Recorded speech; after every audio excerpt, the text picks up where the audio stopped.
Hi, welcome back. I'm Ashok, and this is what we anticipated in the last episode, number 10. And episodes 6 through 10 was sequel number 1 to 1 through 5, which was my sharing of my 6 decades plus years as a first philosopher, a logician, ontologist, moral philosopher, seeking wisdom at the deepest level in a global space, in a global scale of what is first philosophy. We spoke of all of that. And in 1 through 5, it was published some time ago, the last 2, 3 years. We focused on presenting my quest to uh, gain access as never before to the missing code of infinite presence, which is represented in this photogram. We went through that. So this space with the double markers is an infinite space, and it's the source of all, because the infinite is going to be the source of all. Nothing can be without being. And there can't be multiple poly sources. There's polys within it, infinite poly, but they're not infinite alternative. There's nothing to other the infinite. That's intrinsic to the very meaning of the deep structure of the logic of the infinite, of infinite presence.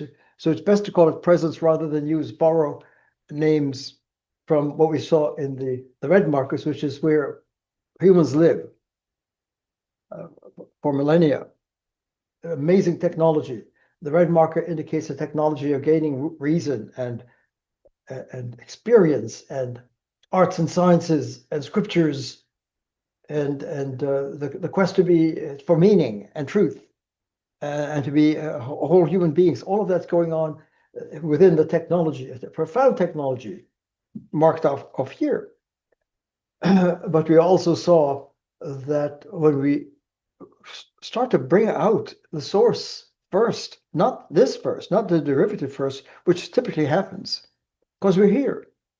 We humans find ourselves situated in specific contexts and cultural contexts and traditions and languages, ethnicity, and so forth, as human beings situated deeply, existentially, wherever we are, with our language and our thinking and our consciousness and our understanding of human experience in nature and processing of feelings and all of that is going on in a space. And we don't realize that there's a profound technology that allowed us to evolve to this stage, but it is not accessing directly, more deeply, the space of being and reality.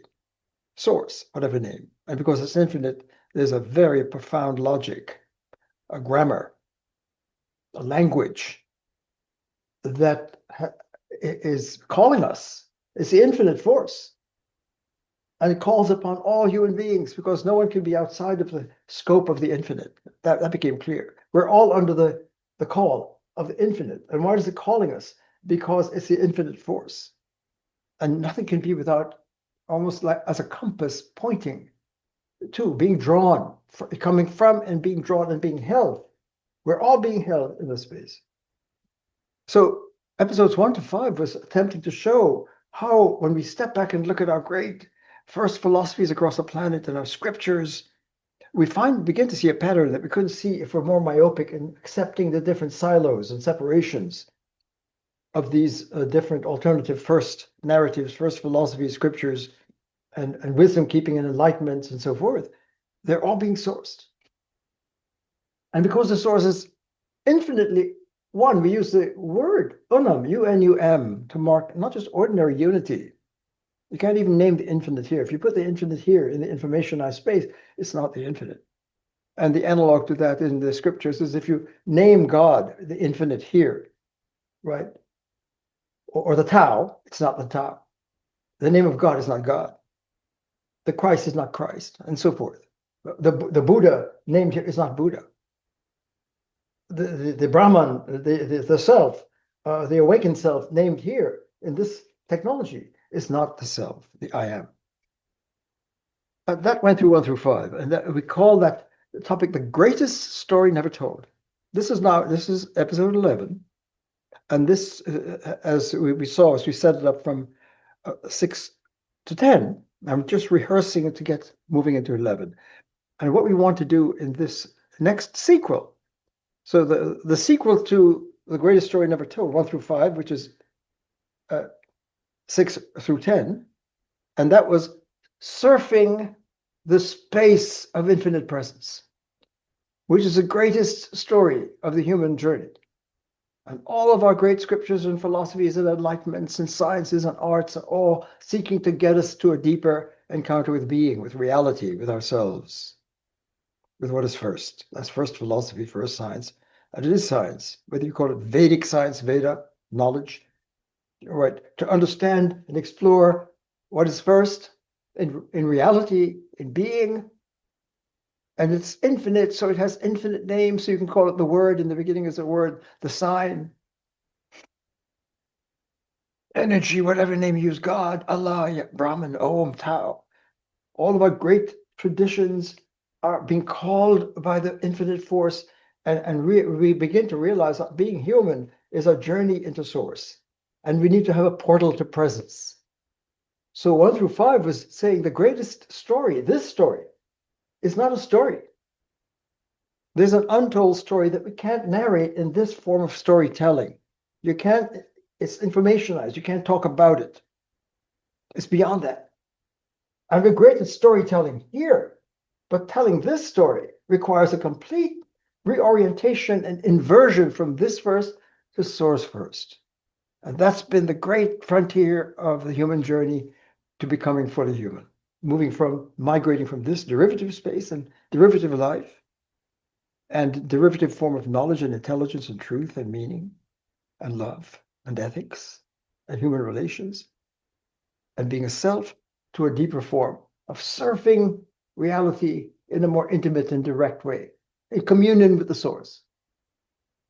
And if our technology of culture making and self-making has alienated us and created an intrinsic barrier to eclipse and repress access to the source that's making our lives possible, we couldn't be without it.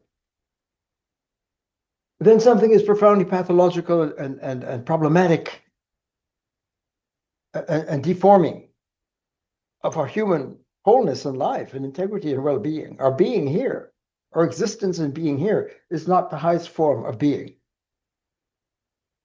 In the zone, so to speak, in presence, in reality. If this is a preliminary stage of getting more real, and we're being called to get real, for the humans to awaken, or what awakening means not just awakening here, but inverting to a deeper technology. The ultimate technology is the technology of minding the source. It's technology. This is a technology.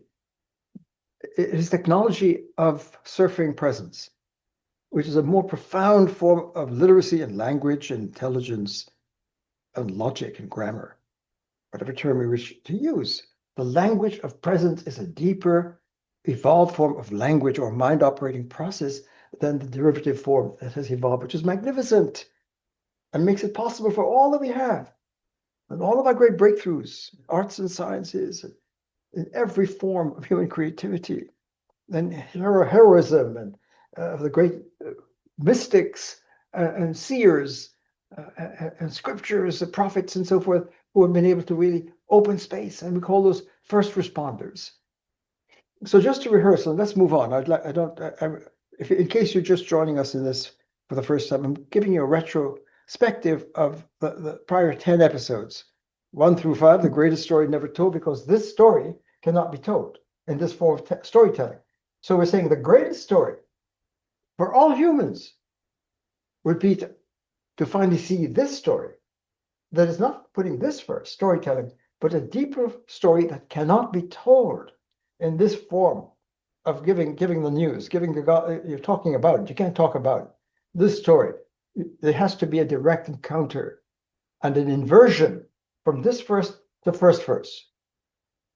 So in 6 through 10, since this is presence, we said So what would it take when we look at all of our great first responders? Because what is a first responder? Since this is the science of first, not here. Whatever we name as the first here is not encountered here and named here. So God here is not God. Allah here is not Allah. Brahman here is not Brahman. Buddha here is not Buddha. Tao here is not Tao, and so on. Reality here is not reality. This is real. This is the source. This is deep ontology, the science of being, the grammar of being, infinite being, presence, beyond being stuff, being named, being, entity. It's not a being. It's not infinite being. Infinite is not something. It's presence. Why? Why? Because it's infinite. All names are derived. Any name we can come up with here. If you say in the beginning is a word, no, not this word, this word. In the beginning is spirit, no, not spirit here, infinite spirit. In the beginning is energy, not this energy, infinite energy. Is it alive? It must be. Why? Because if there is life, if there's consciousness, how much? Infinite consciousness. Why? It cannot lack. So anything we find in our human condition, and any name, space, infinite space. So double bracket space is infinite space, space here, in whatever narrative or ideology or grammar that we're using to talk about space and time and cause and substance and energy and vibration and math and logic and so forth. All of that, great as it is, there's a deeper logic and a deeper math. Where does math come from? Number, where does number, vibration, frequency? If we're trying to get a cosmology, which is to understand the cosmos, the origin in the deepest way of what is first, we can't use the derivative language to get to it. That's a paradox. So a first responder would be those men and women across all human family for ages who we're being called. That's the point. All humans are being called by source. We're coded with source. Everything is coded with source. It's not just humans. We don't have to be anthropocentric and privileged human beings. And if we're all coded, why is it important? We say, nice, good, but who cares? No. In the case of humans, it's not just an option whether we need to somehow pay attention to our being derivative here, that our being, wherever we are in this cultural milieu or cultural space, right, is being funded and held and made possible by the source. That's what's the source of all. And by being source, we're coded. We've got this code in us. Why? Because it's expressing us, everyone, but not just humans, everything in reality. As you saw, every drop of water, every grain of sand, every event, every movement, whatever it is, it has a double entendre between understood here by this rich form of literacy and language and reason and emotions and feelings and all that. But it has an analog in a deeper sense. So I here, which is going to be within here, everything here is in silos. All our great cultures and religions and scriptures and arts and disciplines are all in their separate identity. That's what this does.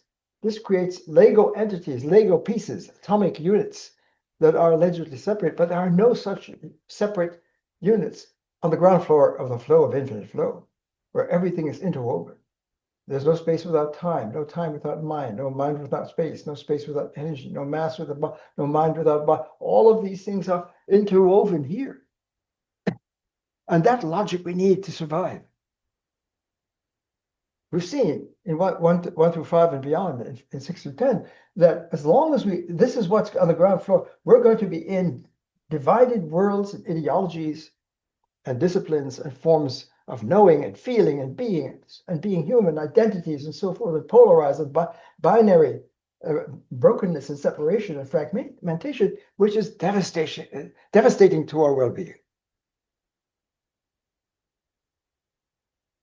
This is not party time. This is devastating. In other words, we have no choice but to listen to the call of our being, of what's in us, in the code. And this comes across, if you look at across the board in certain religions, if you take the Judeo-Christian with Jesus as the logos in the flesh, allegedly, according to John, in the beginning is the Logos. That's the Greek for the infinite source, right? And the God name comes from the Logos, and that, or the Sophia. And if Jesus is the Logos in the flesh, Jesus being in the space, but holding on to this is the Christ space, and Jesus is teaching us that Christ is with us, and we need to awaken our Christ, which is that we can't awaken it here.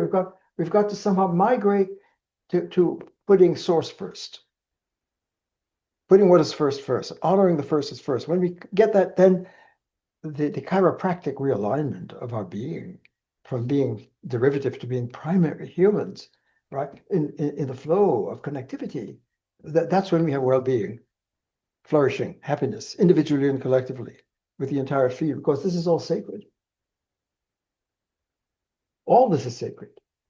And even though our technology may be creating barriers and divisions and separate ideologies and silos of, here is the Judaic tradition, and here's a Christian, here's a Muslim, here's a Hindu, here's a Buddhist, here's a Taoist, here's all the different religions, and here's Magdalene, right, and Kuan Yin, and right, and the mystics, Eastern mystics, Islamic mystics like Rumi, and Christian mystics.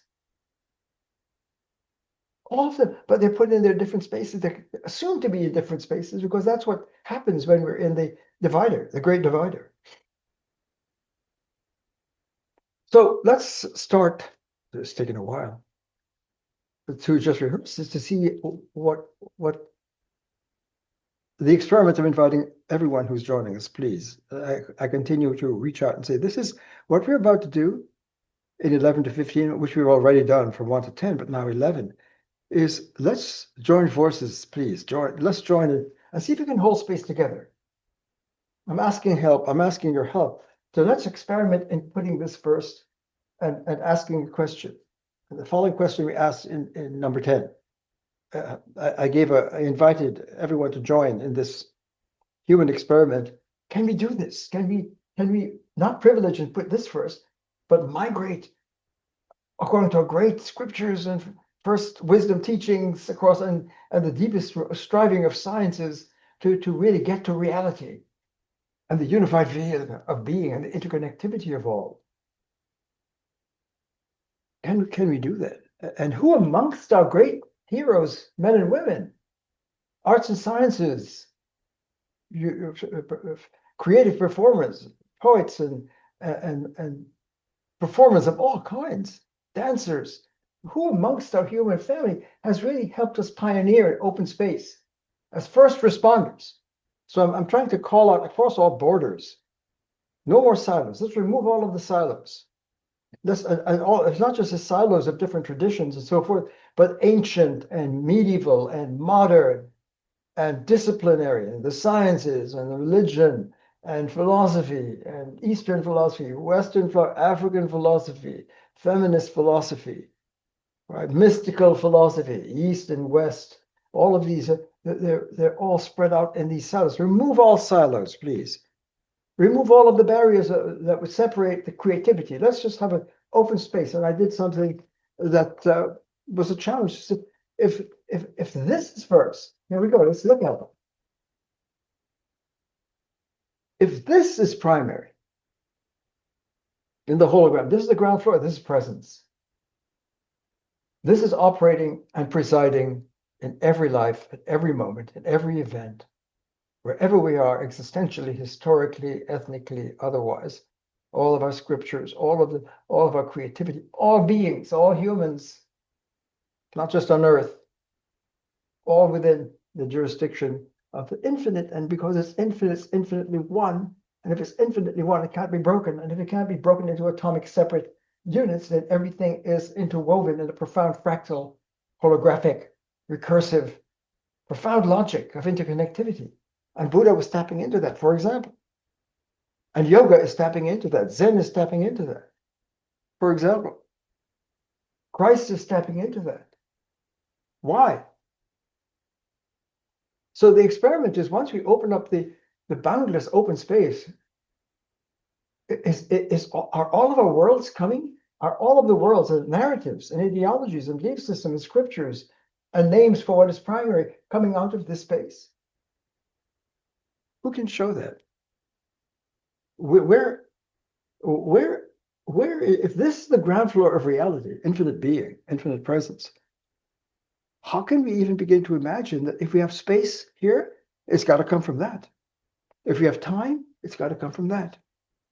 If it has consciousness, it's got to come from that. If we have nature and matter of the of all of nature, the beauty of nature, it's got to come from that.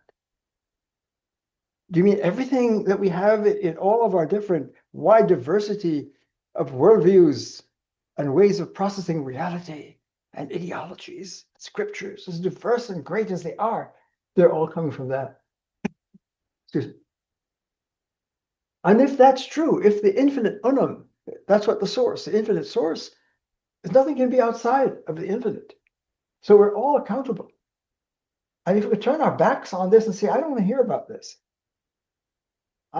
you call it presence, or in the Greek ultimate, the Logos Sophia, or the Vedanta, or Yahweh, Allah, Christ, whatever name, Brahman, Shunyata, Buddha, emptiness, whatever name, Tao. I can go on. I'm just trying to get us going in the experiment of number 11, going from 11 to 50. I'm projecting that we're going to take about 5 sessions to perform this experiment together. Please join. And so here's what I want to say. If we remove all of the different silos and we still have an open space, where do you situate yourself in the space of being, reality, infinite space? Where are you? And you say, well, I'm a scientist. Okay. Account for yourself. What are you bringing on the scene? Just say, I'm a scientist. I'm using experimental method. I'm using a form of probability thinking or rationality and reason. I'm using a certain logic, right? With the mathematics that comes with the logic. You bring all of that. How did you get that? Or if you're a cosmologist and say, I'd like to tell you the story, right? Without questioning the red, are you situated in the red space of life? The red mind operating technology? Have we really faced that? I'm suggesting we haven't faced that as a human family. Even our greatest minds have not. They said something is wrong here. Don't ego. Don't be dualistic and binary. Don't be binary. Don't do this. Do this. Detach. Let go. And all of that kind of coaching for centuries. But no one has really adequately said, check out the mind operating technology that's shaping all of that. All of our scriptures and renderings that we're interpreting, we're translating it into our script. Where are you? If you're a gifted architect or musician, a composer, performer, dancer, a poet, wherever you are, moral visionary, a mystic, where are you? So just imagine the experiment I asked in 6 through 10 was, where would you locate the greatest heroes in your life in the space? When you remove all the silos and artificial time, whether it is Heraclitus before Socrates or Heidegger in the European 21st century, Heidegger, from Heraclitus to Heidegger, just to pick out 2 names, or Buddha to Nagarjuna. But here's the Dalai Lama in that tradition, and here's Nishida, the founder of the Kyoto School of Zen, and here are the great logicians. Here's Aristotle and Plato and Socrates and Augustine and Anselm and St. Thomas, and here's Ibn Arabi, and here's Rumi, and here are gifted poets across the planet, beautiful lyric songwriters and singers who somehow is listening and being tapped by this. We're all being tapped by this all the time, and we have great moments of inspiration. Instantly breathe it in and open up and dive into the force momentarily because it's in us. Those are great moments. But they're all being connected. They're all connected. In fact, all of these scattered different men and women, geniuses and mystics and Magdalene and whatever name you have through the ages are all in a community of arising together when you understand it from the Unam. We're all Unam sapiens. We're all present sapiens, living in the space of presence. And we're all connected. Even though we have the silos that separate East, West, North, ancient, modern, all the science, philosophy, mathematics, and the different names for Eastern philosophy, Western philosophy, mystical, remove all of that.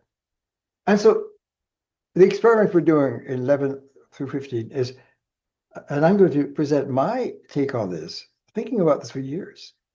And I want to share it with you, and I'd like to hear from you. I'd like you to think this through for yourself. Where would you put yourself? And whom would you choose as the greatest pioneers? That's the title for this second sequel. Sequel number one, after the greatest story never told, continuing the greatest story never told, which is this story. It was called Exploring and Surfing the Space of Presence. And we saw that to do that, we have to face the code issue and shift from a derivative code to a primary code. We have to intercode. That was 6 through 10. Now, the next sequel, number 2, to the greatest story never told, is pioneers who opened up the crossing into presence.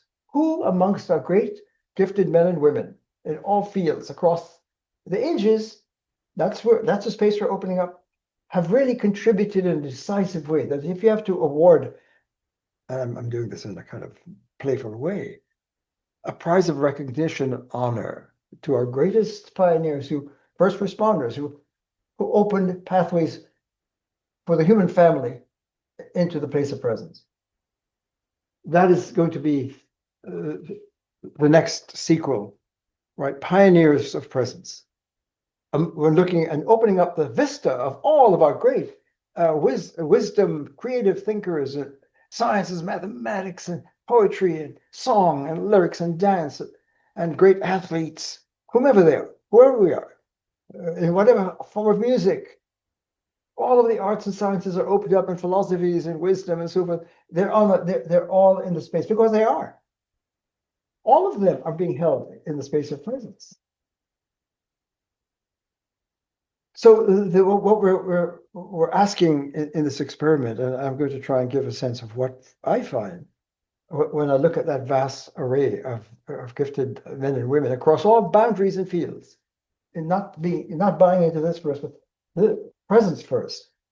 Who amongst them helped the human family become aware, if any, of the deep technology that's been shaping our lives and our scriptures and our human relations and our politics and economics and human relations and love and all of every aspect of our lives, right? To see this amazing technology, but to see the limits of it, that it cuts us off, and to help us make this crossing. Who would get recognition to say, okay, so and so, right? Did Plato or Socrates help this crossing? The code crossing from this code first to the logos is first. Did Lao Tzu and the Tao help us to cross and say Tao is first? This is not Tao.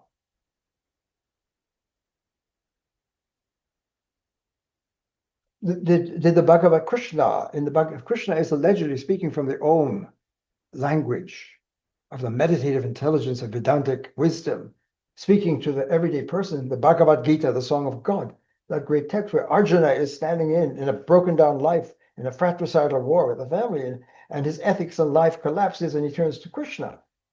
When this breaks down, which it will, in a life crisis, because it's built into this red zone to collapse and self-divide, because the self here and the self here are severed. The awakened self and the derivative self where most of us live. Even though this is closer to us, the I am is closer to us than we are. So we're separated from ourselves, a higher version of ourselves. So when Krishna is coaching Arjuna to use yoga technology to somehow, does Krishna call this out? Or does he have to say to Arjuna, you've got to really, somehow detach, separate from the space, whether you call it dualism and non-dualism, whatever name you use for it, right? Arjuna doesn't understand that language. When Krishna is speaking, it takes Arjuna time to translate and not privilege this language, but to understand Christ's language, just to use that metaphor. When Jesus, in the culture, was separated from source, the logos in the flesh, this flesh, the two flesh here and flesh here, risen flesh, and objectified derivative flesh. Life here is not the same as life here.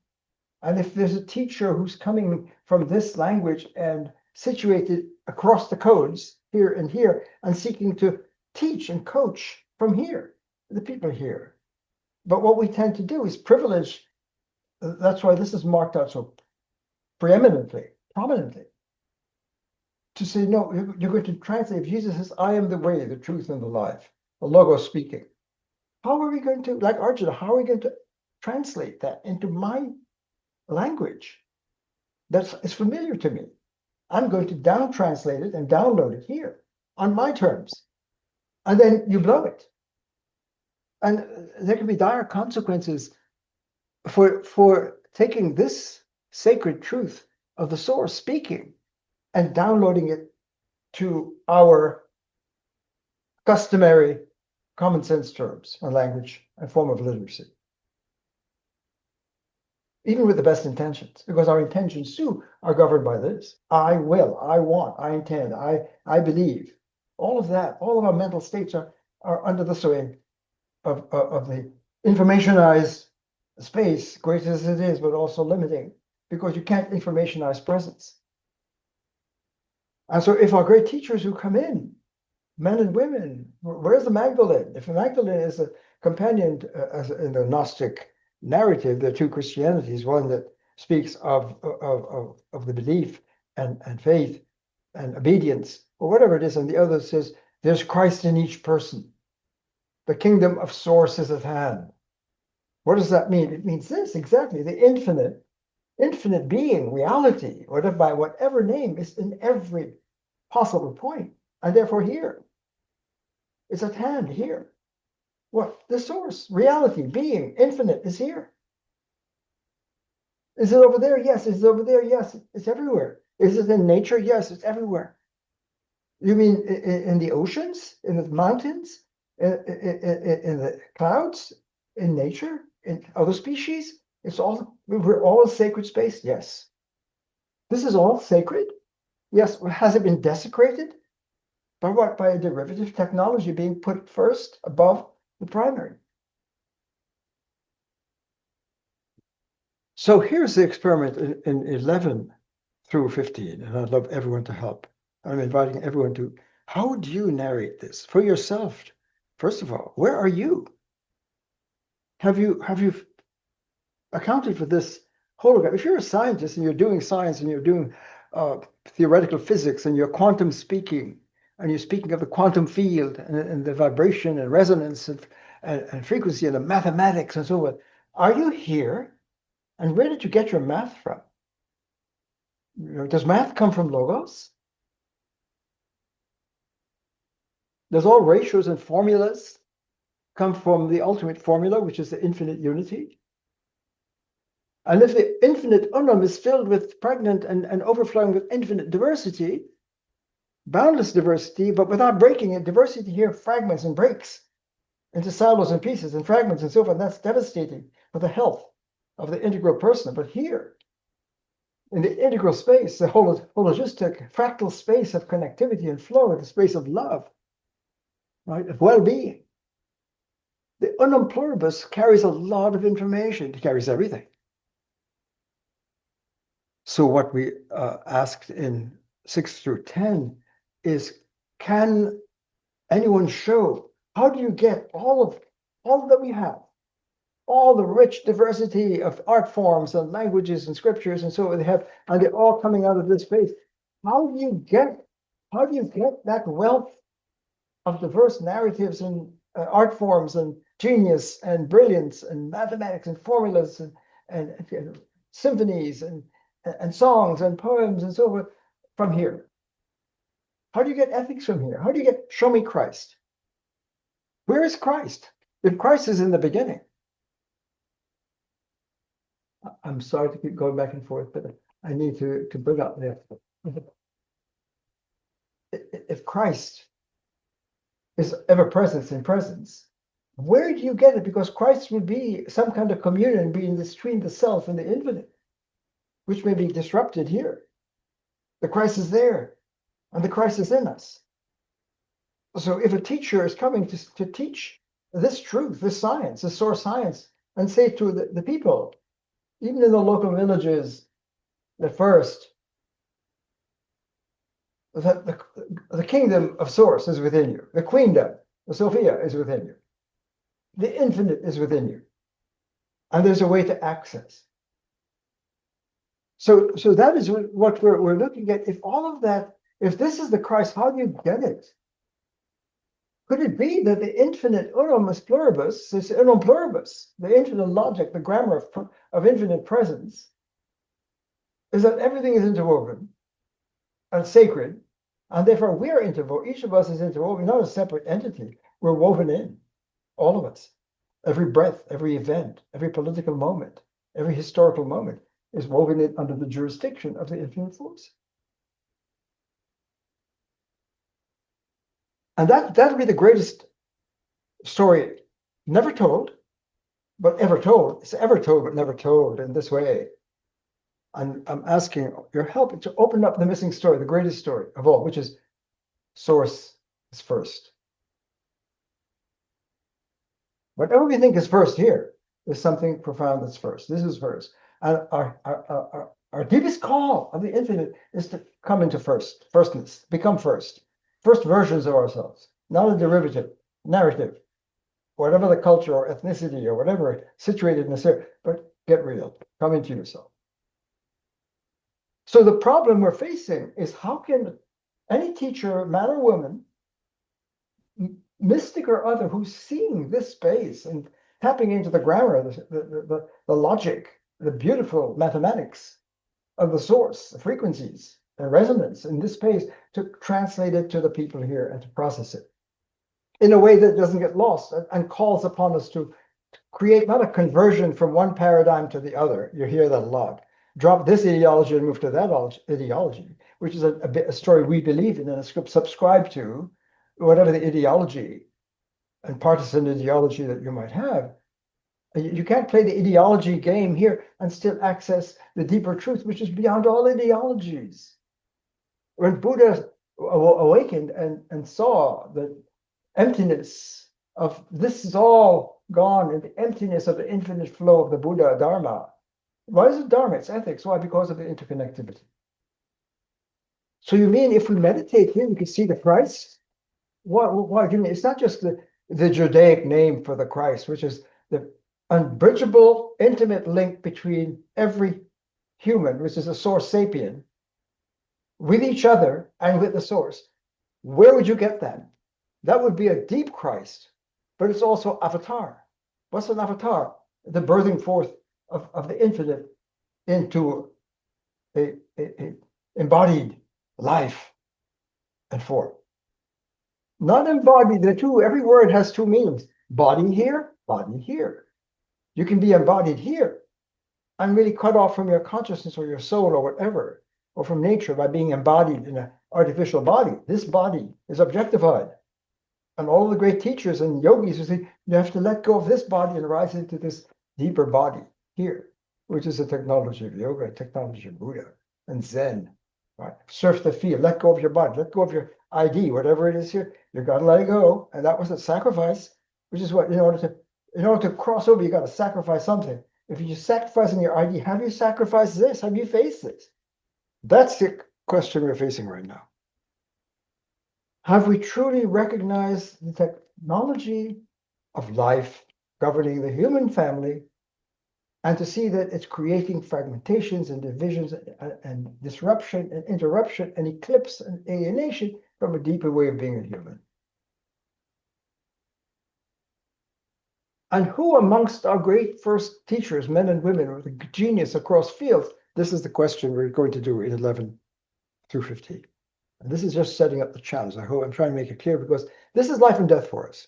We've got to do this. This is not just a cute experiment, and theoretical. It has to do with our embodiment, our life. This has proven over the centuries, as we've entered a global age, which means what? Now with the technology, we can't just put the East and West and North and South and put them into packages anymore. They're all on the board. All of these diverse narratives and scriptures are before us now. If a Jesus were to come now, what would she do? How would she speak? If a Buddha were to arise now, and Buddha is saying we're all Buddhas, Jesus is saying we're all Christed beings. Let's do this together.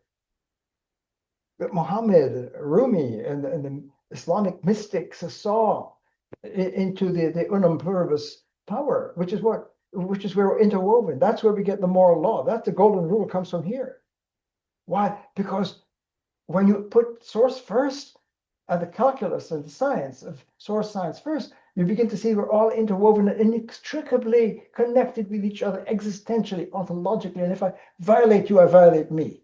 If I care for myself, I care for you. We care for each other. So ten, the least of each of us in this political space here, that's the foundation of ethics.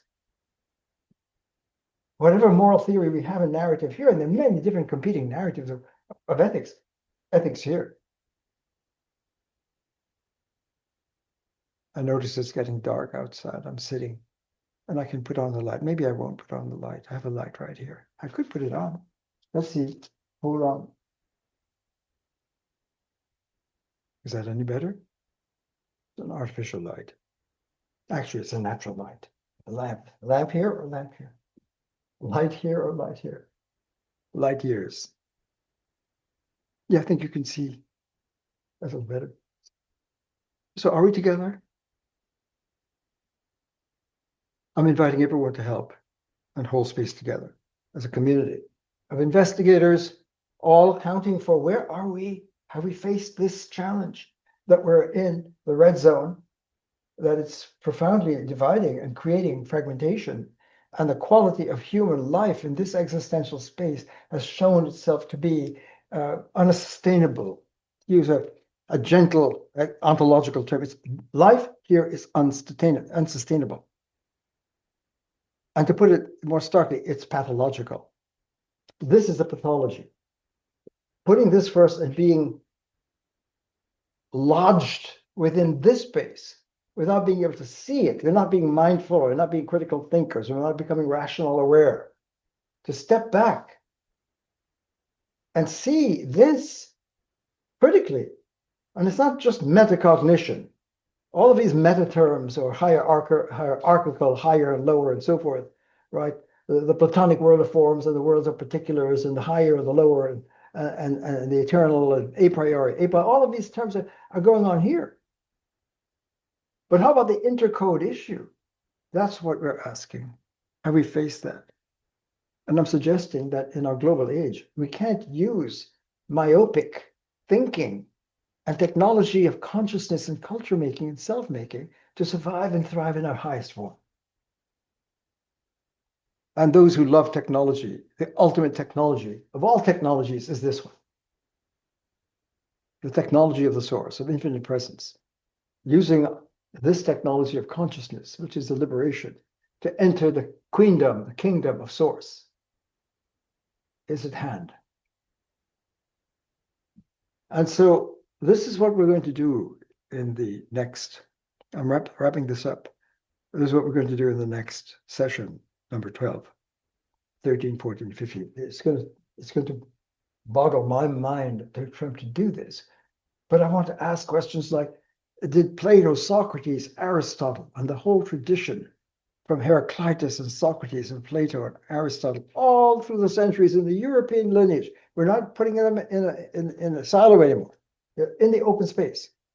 But in fact, there has been an ongoing conversation and interconnectivity. So when you take all of the 2,500 years from the time of Socrates to contemporary, remove them and have them as contemporaries in the now historical space, the space of the logosphere, the omosphere, the source sphere. That's a different historical existentiality. We're contemporaries here.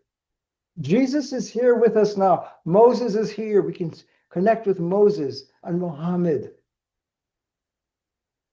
we're contemporaries, not in this time, but in the now, the infinite now, that blows away all of the spaces and packaging that goes on in this form of making life and experience and worldviews and situating ourselves and the different disciplines that are segmented, trying to become transdisciplinary and interdisciplinary and transcultural and interreligious and dialogical, all of that. It's a technological shift. It's a shift in the code. The technology of source brings us to our highest form of life and being, whether you say it's a kingdom of source, or it's the Christ, or it's the Om and the Vedanta of the Hindu, or the Buddha, or the Tao, and the Confucius, a rectification of names of the Confucian, understood. You could place any great man, woman, thinker, creativity here, and play that out in this technology, or then imagine it here. Wow. If we put Jesus here, we get one reading. But if you put Jesus here, it's different.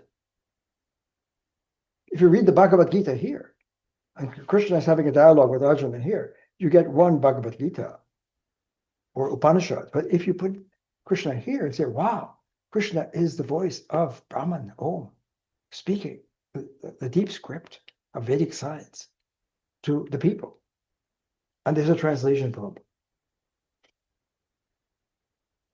So I'll wrap this up. And what I'm seeking with you, everyone who's participating, to be a participant, a co-participant with me, hold the space with me, and help me think this through, and by doing it in your own way. Who would you pick out when all the silos and removes and the ages are separated and we have just an open space of gifted humans, first responders, the ones who really helped us see more deeply that there's a crossing. We've had that, right? They're all same. In the Jesus version, for example, not to pick on Jesus, but Jesus as the Logos in the flesh, according to John, that version of Jesus. Teaching is this kingdom and queendom of source is at hand.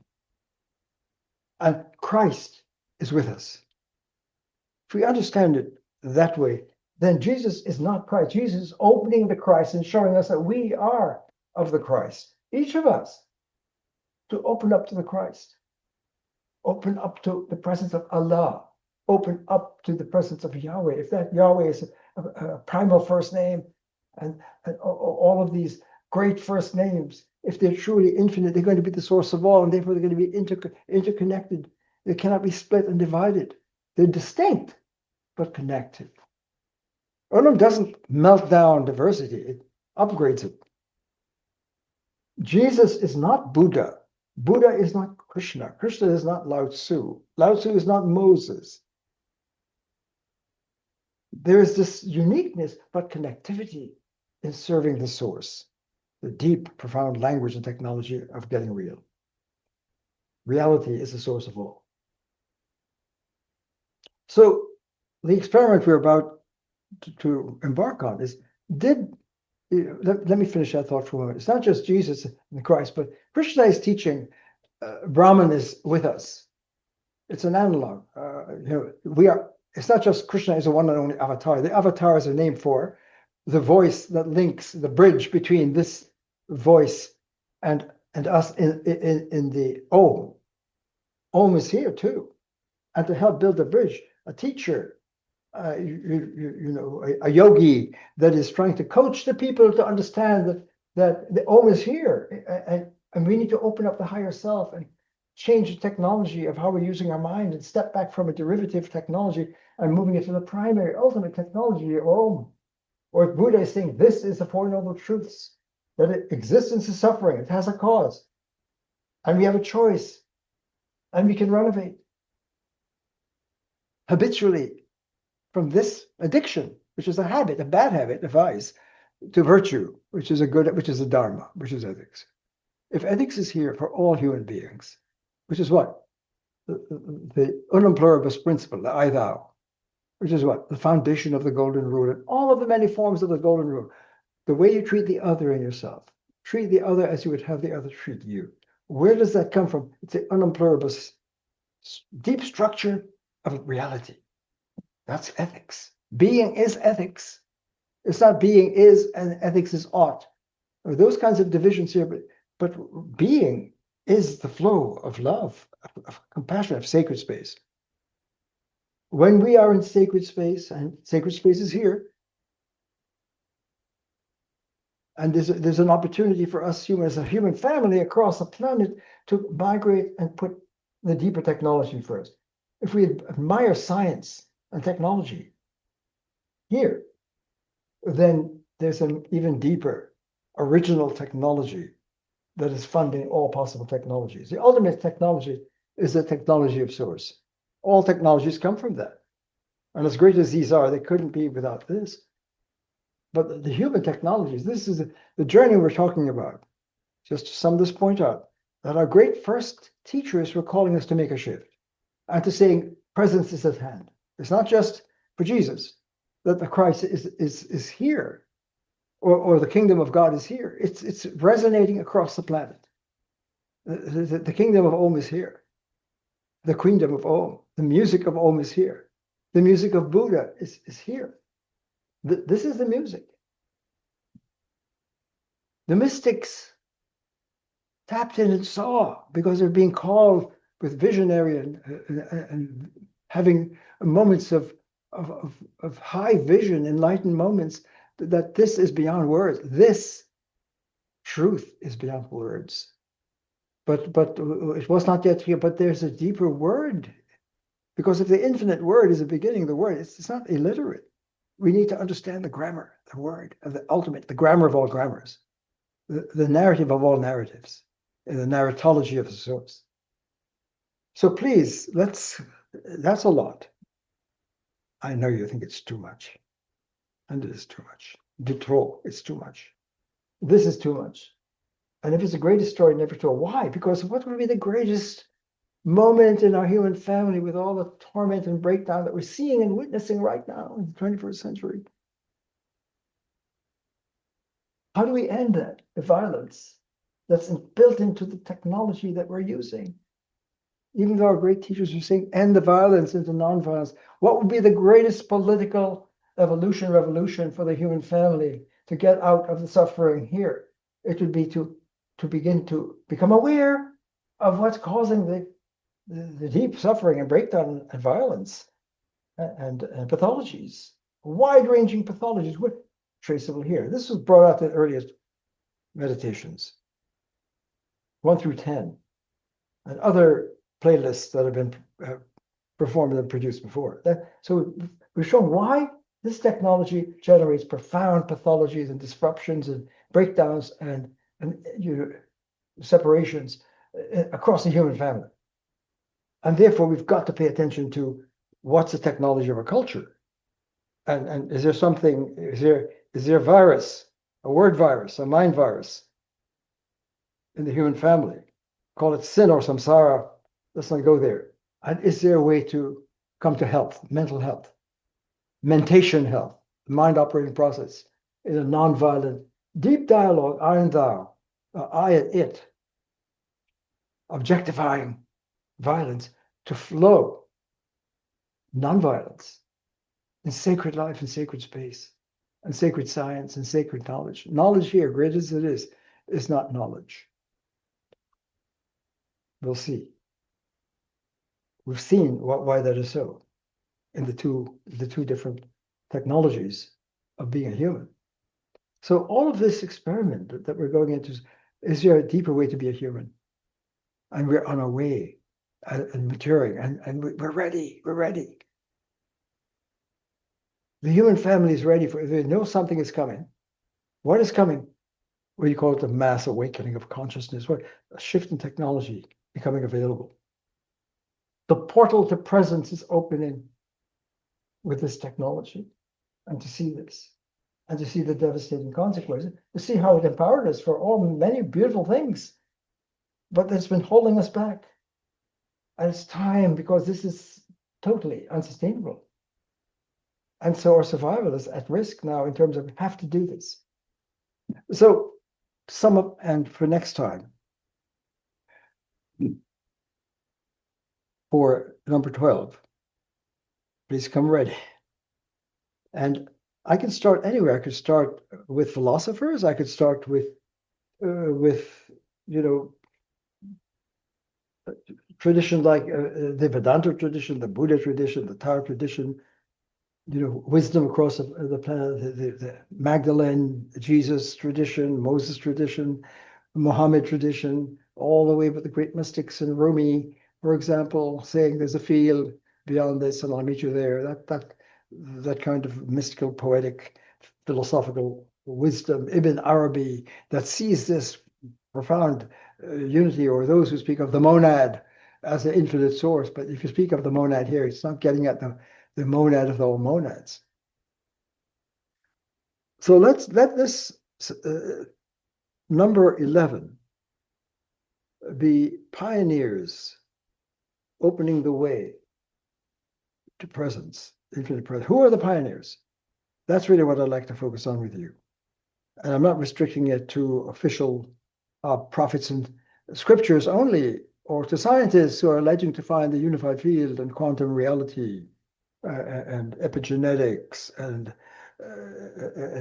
brain studies and brain imaging and neuroscience and computer science.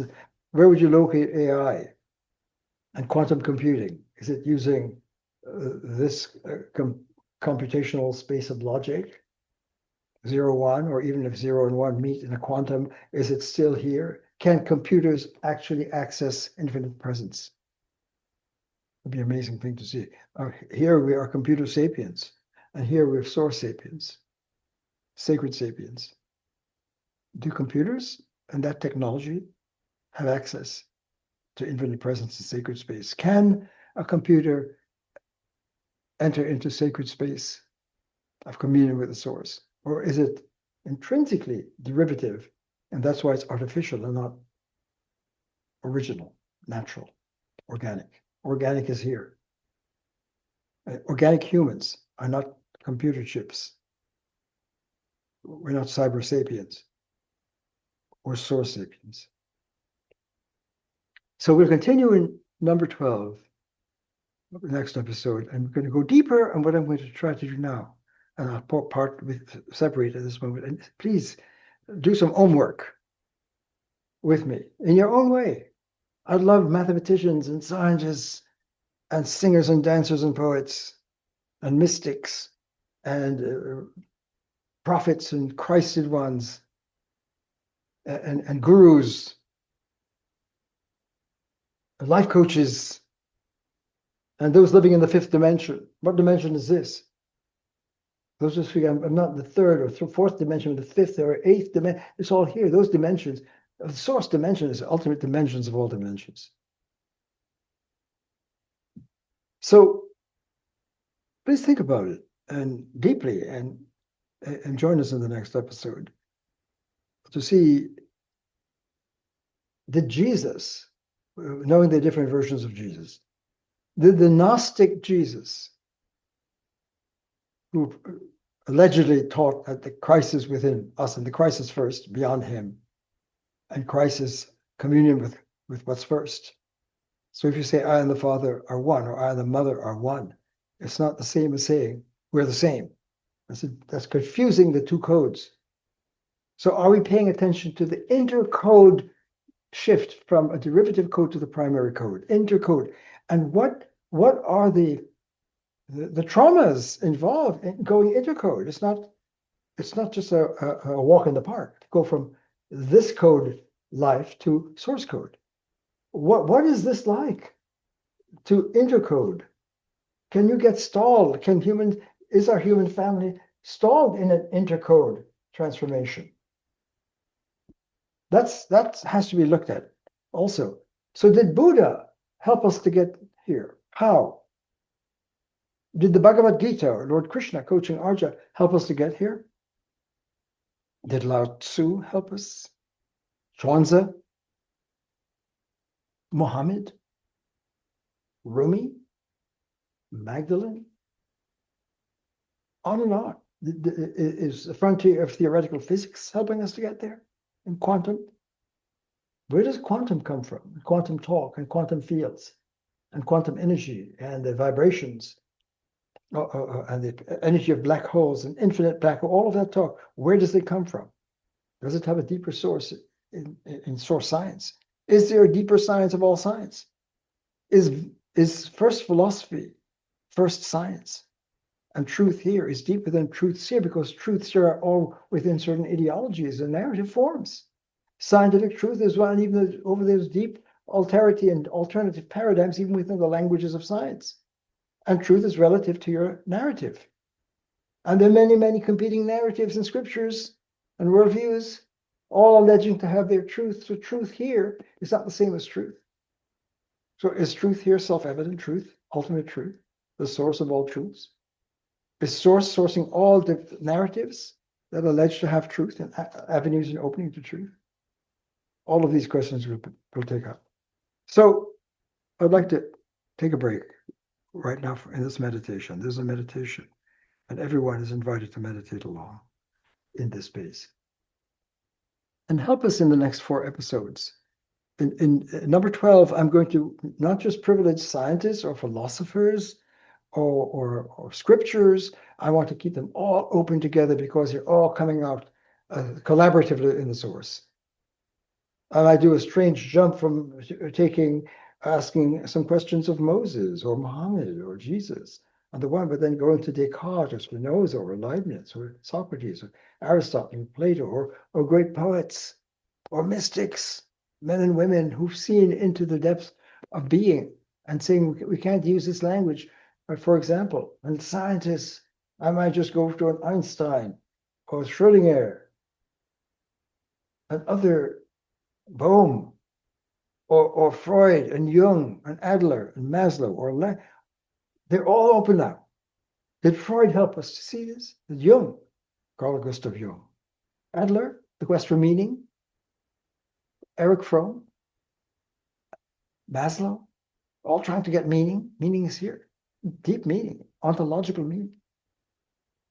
So we could look into the deep founding of the whole psychiatric language of Freud and Jung and Lang, Maslow and Adler, some of the great gifted names, among many others. How about the many best-selling authors on the contemporary scene who are attempting to bring wisdom into the culture of best-selling authors? I can go there too. And the great composers. I don't want to privilege, European classical music. I want contemporary music, across the board musicians, and gifting and world music, African music, drums, and music, and singing, and dancing of all kinds. These are all different language forms, and gestures, and analogs and metaphors to help open space for the human family. So that's our experiment, and join me in number 12, and I will continue to build on this with all the silos removed, all of the separation of ancient and modern and so forth, all contemporaneous. We're all contemporaries now, across all of these transdisciplinary and transcultural and intercultural and transspiritual in a deep space of the Logos Unum. And let's see what comes out. Thank you very much. I'll see you next time.